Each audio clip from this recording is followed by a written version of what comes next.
Hello जय हिंद साथियों, स्वागत है आप सभी का सत्या एक्सेलेंट यूट्यूब चैनल पे। आज हम पढ़ने वाले हैं वर्कशॉप कैलकुलेशन एंड साइंस का पेपर जो कि आज की डेट में पूछा गया था। आज का डेट है 5 जनवरी 2022 और आज की डेट में जो छात्र गए थे यहाँ पर वर्कशॉप कैलकुलेशन एंड साइंस का पेपर देने सेकेंड ईयर के स्टूडेंट, उनका यहाँ पर आंसर की मिल लेके आ चुका हूँ। अपने कॉलेज के 3 छात्र गए थे जिनके द्वारा पूछा गया कि कौन कौन से क्वेश्चन पूछे गए थे। तो जिनको जो याद था उन्होंने बताया और उन्हीं के अनुसार मैं आपको ये क्वेश्चन बता रहा हूँ। तो जितने भी छात्र इस वीडियो को देख रहे हैं सभी लोग कंप्लीट देखिएगा और चैनल पर नए होंगे तो चैनल को भी सब्सक्राइब कर लीजिएगा। तो चलिए क्वेश्चन स्टार्ट करते हैं। पहला क्वेश्चन उन्होंने बताया कि पूछा गया था कि तेल के पतले एवं गाढ़ेपन को मापने के लिए किस टर्म का प्रयोग किया जाता है। तो देखिए, तेल के पतले हुए गाढ़ेपन के जो यदि मापने की बात किया जाए तो तापमापी का किया जाता है। किसका साथियों की सॉरी दोस्तों विस्कासिटी का प्रयोग किया जाता है। ये तो तापमान मापने के लिए तापमान मापी का हम प्रयोग करते हैं, लेकिन विस्का जो सीटी होता है इससे हम क्या करते हैं, तेल पतला है या गाढ़ा है इसको मापने के लिए इसका प्रयोग करते हैं। तो ऑप्शन नंबर बी हमारा क्वेश्चन के अनुसार करेक्ट आंसर हो जाता है। अगले क्वेश्चन को देखते हैं, क्वेश्चन नंबर 2 को, जिसमें साथियों क्वेश्चन नंबर 2 में पूछा गया था कि जब कोई वस्तु चलती है तो घर्षण किस दिशा में होता है। ए ऑप्शन उसकी चलने की दिशा में, बी ऑप्शन उसकी विपरीत दिशा में, सी ऑप्शन उसके लंबवत में और डी ऑप्शन किसी निश्चित कोण में। तो देखिए साथियों यहाँ पर सही हो जाता है ऑप्शन नंबर बी उसकी विपरीत दिशा में। ये आपका सही हो जाएगा क्वेश्चन के अनुसार। ऑप्शन नंबर बी बिल्कुल करेक्ट आंसर मिला लीजिएगा। आगे बढ़ते हैं क्वेश्चन नंबर 3 पे, जिसमें यहाँ पर क्वेश्चन नंबर 3 में पूछा जा रहा है कि किस कोण पर विपरीत दिशा में तनाव होता है, 60 अंश पर या 30 पे या 90 पे या 180 पे। ये भी आपका मोस्ट इंपॉर्टेंट क्वेश्चन था। तो ध्यान रखिएगा, हमेशा जो विपरीत दिशा में कार्य करता है 90 अंश पे कार्य करता है। ठीक है, कितने अंश पर, तो 90 अंश पर। और यहाँ पर आपको देखने को मिलता है ऑप्शन नंबर सी क्वेश्चन के अनुसार करेक्ट आंसर मिला लीजिएगा। और यदि आपको किसी भी क्वेश्चन में किसी प्रकार का दिक्कत होता है तो आप कमेंट बॉक्स में पूछ लीजिएगा, आपको जानकारी मिल जाएगी। आगे बढ़ते हैं अगले क्वेश्चन पे, क्वेश्चन नंबर 4 पे, जिसमें पूछा जा रहा है क्वेश्चन नंबर 4 में कि किस तनाव की केवल संख्या होती है पर यूनिट नहीं होता है। जैसे कि ए ऑप्शन घूमते, बी ऑप्शन लेटरल और सी ऑप्शन देंगे स्थिर और डी ऑप्शन देंगे पोजीशन। तो देखिए साथियों इसमें आपका सही हो जाता है ऑप्शन नंबर बी जिसको हम लेटरल के नाम से जानते हैं। ये आपका बी ऑप्शन सही हो जाएगा। मतलब क्वेश्चन पूछा जा रहा है कि किस तनाव की केवल संख्या होती है पर यूनिट नहीं होती है। तो जो यहाँ पर लेटरल होता है उसका यहाँ पर कोई भी यूनिट नहीं होता है, लेकिन घूमना और स्थिर रहना और पोजीशन का यूनिट होता है। तो ये आपका सही हो जाता है ऑप्शन नंबर बी क्वेश्चन के अनुसार बिल्कुल करेक्ट आंसर। आगे देखते हैं क्वेश्चन नंबर 5 को, जिसमें साथियों क्वेश्चन नंबर 5 में पूछा गया था कि वस्तु के टूटने से पहले उस पर लगे अधिकतम दबाव को क्या कहते हैं। यहाँ पर दिया गया टेसाइल और बी ऑप्शन देंगे वास्तविक, सी ऑप्शन देंगे अंतिम और डी ऑप्शन देंगे सुरक्षित। तो साथियों यहाँ पर सही हो जाता है ऑप्शन नंबर सी जिसको हम अंतिम के नाम से जानते हैं। सी ऑप्शन आपका सही हो जाएगा क्वेश्चन के अनुसार। आगे देखते हैं अगले क्वेश्चन पे, क्वेश्चन नंबर 6 को, जिसमें क्वेश्चन नंबर 6 में पूछा गया था कि मूल बिंदु के निर्देशांक होते हैं 1,1 या 2,2 या 3,3 या 0,0। तो देखिए मूल बिंदु का पूछा जा रहा है तो मूल बिंदु आपने 9th में पढ़ा होगा, ये आपका 0,0 होता है। क्या होता है साथियों, 0,0 होता है। और यहाँ पर आपको देखने को मिलता है ऑप्शन नंबर डी। ये आपका कई बार एग्जाम में ऐसे क्वेश्चन पूछे गए हैं तो इसको आप जरूर नोट कर लीजिएगा। आगे देखते हैं अगले क्वेश्चन को, क्वेश्चन नंबर 7 को, जिसमें यहाँ पर क्वेश्चन नंबर 7 में पूछा जा रहा है कि ग्राफ पेपर पर क्षैतिज रेखा को कहा जाता है सेंटर लाइन या एक्स एक्सिस या वाई एक्सिस या इनमें से कोई नहीं। तो ग्राफ पेपर पर जो क्षैतिज रेखा होता है उसको क्या बोला जाता है, तो उसको बोला जाता है साथियों इनमें से कोई नहीं। यहाँ पर जो दिया गया क्योंकि उसको एक अलग नाम से बोला जाता है जो मुझे भी अभी ख्याल नहीं है, लेकिन इसमें से कोई भी ऑप्शन सही है नहीं, मैं आपको बता देता हूँ। ठीक है, इसमें कोई भी ऑप्शन सही नहीं है। तो ये आपका सही हो जाएगा ऑप्शन नंबर डी। जितने भी छात्र आज की डेट में गए थे एग्जाम देने उन्होंने डी ऑप्शन मारा होगा तो बिल्कुल करेक्ट आंसर हो जाता है। आगे बढ़ते हैं अगले क्वेश्चन पे, क्वेश्चन नंबर 8 पे, जिसमें पूछा जा रहा है साथियों कि ग्राफ पेपर पर ऊर्ध्वाधर रेखा को कहा जाता है सेंटर लाइन या एक्स एक्सिस या वाई एक्सिस या इनमें से कोई नहीं। तो देखिए साथियों इसमें आपका सही हो जाता है ऑप्शन नंबर सी जिसको हम वाई एक्सिस के नाम से जानते हैं। ग्राफ पेपर पर ऊर्ध्वाधर रेखा को क्या बोला जाता है, वाई एक्सिस बोला जाता है। तो ये आपका सी ऑप्शन सही हो जाएगा क्वेश्चन के अनुसार।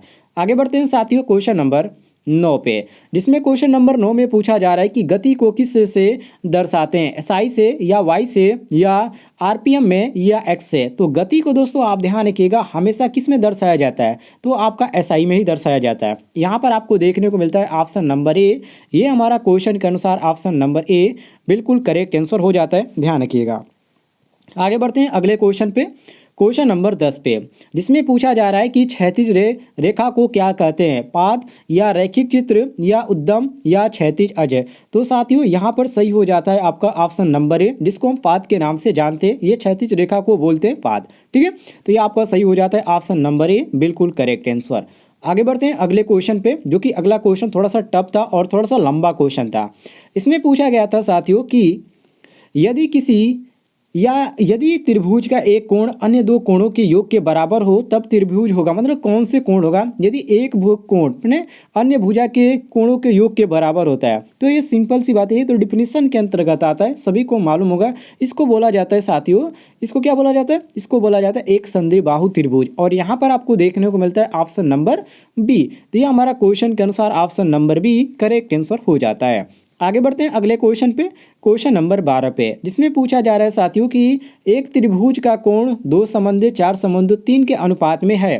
त्रिभुज का सबसे छोटा कोण होगा 60 डिग्री या 40 डिग्री या 80 डिग्री या 20 डिग्री। तो देखिए साथियों इसका सही आंसर हो जाएगा, जिन छात्रों ने सी ऑप्शन मारा होगा 80 डिग्री, उनका करेक्ट आंसर हो जाता है। सी ऑप्शन आपका सही हो जाएगा, क्वेश्चन के अनुसार मिला लीजिएगा। आगे बढ़ते हैं साथियों क्वेश्चन नंबर 13 पे, जिसमें क्वेश्चन नंबर 13 में पूछा गया था कि एक वृत्त की परिधि का एक भाग कहलाता है व्यास या त्रिज्या या चाप या जीवा। तो देखिए एक वृत्त की परिधि का एक भाग किसको बोला जाता है, तो साथियों ये बोला जाता है व्यास को। किसको बोला जाता है, ये व्यास को बोला जाता है, ध्यान रखिएगा। तो ये आपका सही हो जाएगा, क्वेश्चन के अनुसार option number D correct answer. आगे बढ़ते हैं अगले क्वेश्चन पे, क्वेश्चन नंबर 14 पे, ये भी आपका मोस्ट इंपॉर्टेंट क्वेश्चन है, जिसमें पूछा गया था कि वृत्त पर किसी एक बिंदु से कितने स्पर्श रेखा खींचे जाते हैं, 2, 3 या 0 या अनंत। देखिए एक वृत्त पर किसी एक बिंदु से, मान लीजिए ये आपका वृत्त है, ठीक है, इसमें एक हमने बिंदु यहाँ पर दे दिया। अब इससे हम कितने खींच खा सकते हैं, तो इससे हम दोस्तों यहाँ पर 2 भागों में इसको आसानी से बांट सकते हैं, ठीक है, 4 भागों में कर सकते हैं, 5 भागों में कर सकते हैं, मतलब यहाँ से हम केवल 1 या 2 यहाँ पर हम कई रेखाएं खा सकते हैं, कोई भी यहाँ पर दिक्कत नहीं है। तो इसको हम बोलेंगे अनंत। तो ये आपका सही हो जाता है ऑप्शन नंबर डी, बिल्कुल करेक्ट आंसर मिला लीजिएगा। आगे बढ़ते हैं क्वेश्चन नंबर 15 पे, जिसमें क्वेश्चन नंबर 15 में पूछा गया था कि 62 डिग्री का पूरक कोण क्या है। तो ये आपका 62 डिग्री, ठीक है, इसका पूरक कोण पूछा गया कि इसका पूरक कोण क्या होगा। तो देखिए साथियों इसका पूरक कोण होगा 28 डिग्री, ठीक है, कितना होगा दोस्तों, 28 डिग्री होगा। तो ये आपका सही हो जाता है ऑप्शन नंबर बी, बिल्कुल करेक्ट आंसर मिला लीजिएगा। 62 का जो डिग्री का पूरक कोण होगा वो आपका 28 ही होगा, ध्यान रखिएगा। अगले क्वेश्चन पे आते हैं, क्वेश्चन नंबर 16 पे, ये भी आपका कई बार क्वेश्चन पूछा गया है, जिसमें यहाँ पर पूछा गया था कि खंड का, ठीक है, मतलब यहाँ पर आगे कुछ नहीं है और पूछा जा रहा है कि खंड का क्षेत्रफल ज्ञात कीजिए जिसके 6 सेमी त्रिज्या और 100 से डिग्री कोण है। तो उसका यदि आप ज्ञात करेंगे तो क्या आएगा, क्षेत्रफल आपको ज्ञात करने के बाद करें एरिया का, ए का यहाँ पर पूछा जा रहा है कि ए का मान क्या होगा। तो देखिए इसका ए का मान आ जाएगा 31.4 आ जाएगा, ठीक है, क्योंकि यहाँ पर 6 सेंटीमीटर दे दिए गए त्रिज्या का मान और डिग्री का मान यहाँ पर दे दिया गया, तो हम आसानी से निकाल सकते हैं। तो ऑप्शन नंबर बी क्वेश्चन के अनुसार करेक्ट आंसर हो जाएगा। आगे देखते हैं साथियों क्वेश्चन नंबर 17 को, जिसमें क्वेश्चन नंबर 17 में पूछा जा रहा है कि लिए गए समय द्वारा विस्थापन के परिवर्तन की दर क्या है, वेग है या त्वरण है या समय है या बल है। मोस्ट इंपॉर्टेंट क्वेश्चन है। तो देखिए साथियों इसको क्या बोला जाता है, इसको बोला जाता है त्वरण, जो कि यहाँ पर आपको ऑप्शन में बी ऑप्शन देखने को मिलता है करेक्ट आंसर। तो इस चीज को बोला जाता है त्वरण, नोट कर लीजिएगा। आगे बढ़ते हैं अगले क्वेश्चन पे, क्वेश्चन नंबर 18 पे, जिसमें साथियों क्वेश्चन नंबर 18 में पूछा जा रहा है कि एमकेएस और यहाँ पर एसआई सिस्टम में कौन सी इकाई भार का एब्सोल्यूट इकाई है, जैसे कि यहाँ पर न्यूटन और यहाँ पर 1 डेन और यहाँ पर 1 पाउंडल और यहाँ पर दिया गया केजी। देखिए एमकेएस और एसआई सिस्टम में पूछा जा रहा है, तो एमकेएस और एसआई सिस्टम में आपका केजी आ जाता है, ठीक है, ये जो केजी होता है ये आपका एब्सोल्यूट इकाई है। तो ऑप्शन नंबर डी हमारा क्वेश्चन के अनुसार करेक्ट आंसर हो जाएगा।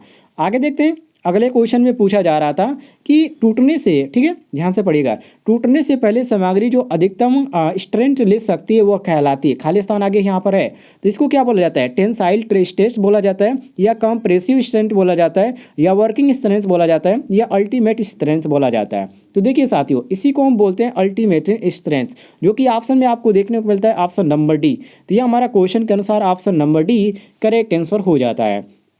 आगे बढ़ते हैं क्वेश्चन नंबर 20 पे, जिसमें साथियों क्वेश्चन नंबर 20 में पूछा जा रहा है कि स्टील की मशीनेबिलिटी को सुधारने के लिए सबसे उपयुक्त हीट ट्रीटमेंट प्रक्रिया कौन सी है, जैसे कि हार्डनिंग या टेम्परिंग या एनेलिंग या नॉर्मलाइजिंग। तो साथियों यहाँ पर सही हो जाता है ऑप्शन नंबर सी, जिसको हम एनेलिंग के नाम से जानते हैं। तो ये आपका सी ऑप्शन क्वेश्चन के अनुसार करेक्ट आंसर हो जाएगा। उम्मीद है साथियों आपको जानकारी पसंद आई होगी। पसंद आई तो वीडियो पर लाइक कीजिएगा, और डेली इस तरह के पेपर पढ़ना चाहते हैं जो एग्जाम में पूछे जा रहे हैं तो फटाफट चैनल को सब्सक्राइब कर लीजिएगा। नीचे आपको एक रेड कलर का बटन दिख रहा होगा। फिलहाल दोस्तों मिलते हैं नेक्स्ट वीडियो में।